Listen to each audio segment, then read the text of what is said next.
Hello everyone, welcome to Secret HQ Reviews. I'm going to take a quick moment to thank everyone for their support and remind you of the obligatory please press the like, follow, and comment. So without further ado, let's talk about Rob Zombie's newest film, The Munsters. As always, I'll try to keep this as spoiler free as possible, but there may be some minor ones.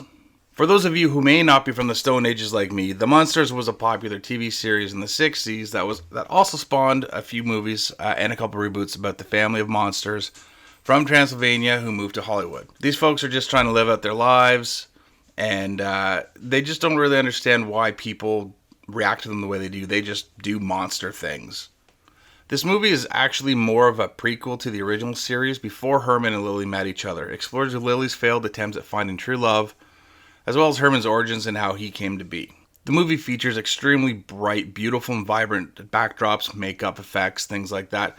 I'm a little surprised that it wasn't shot black and white, but I actually welcome this major change to the series. Rob Zombie and the cast of The Munsters clearly show devotion and appreciation of the source material, especially Jeff Daniel Phillips' take on Herman Munster, who absolutely nails the performance as Herman.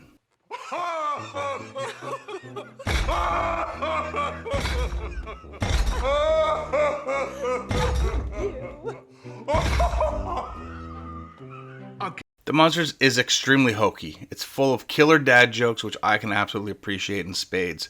The overacting is some of the lamest and corniest stuff you've ever seen, but to be honest, that's what the Munsters were.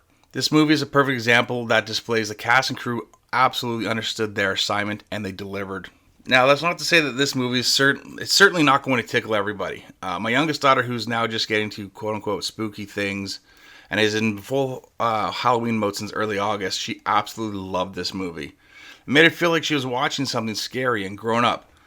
But it's actually a movie that's not only looking to rekindle nostalgia for these characters, for some of us who are older, grew up watching the reruns with their parents, but I actually think that this movie is aimed directly at her and her generation, with the hopes that maybe it will inspire the next horror storytellers the way it did for Rob Zombie so many years ago.